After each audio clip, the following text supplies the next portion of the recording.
Sculpture is most interesting to me when it sort of admits within itself the fact that the object is a fallacy.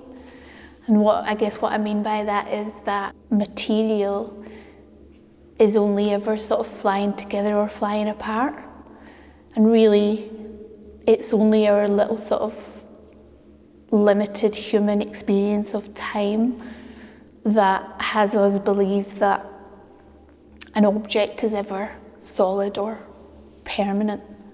So I guess that's where I sort of, as an artist, position myself.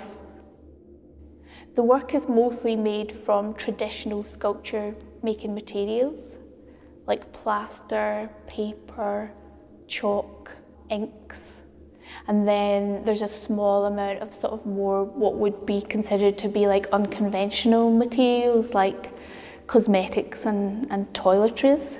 These are materials that recur in my work, especially the plaster powder, for example, and the paper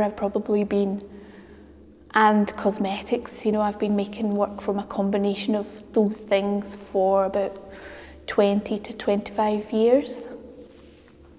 My relationship to those sort of materials is playful, direct, physical relationship and quite a sort of gestural relationship. And really, I allow myself to use the materials that I want to use. And that just comes purely out of desire, really, for those materials. What I try to do is really sort of retard the potential in the materials I try to keep the material alive within the work.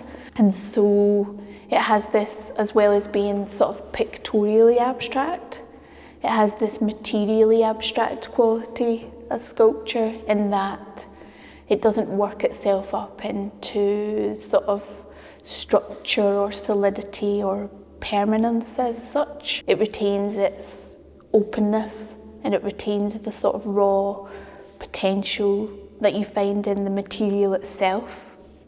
And I guess I would sort of count colour as a material as well. Colours in this exhibition are all sort of variations of pink, really, or of pink and peach. The way I use colour is part and parcel of the way that I make sculpture, which is when I say that my sculpture is only just sculpture, or sometimes almost sculpture. I have the same attitude towards using colour. I try to stay as close to white as I can. The same way as in making work, I try to stay as close to nothing as I can.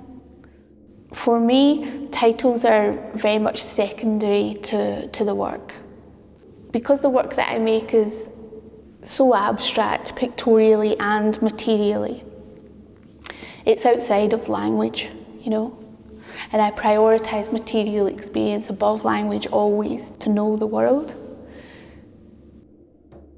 The work is like behaviour, I suppose.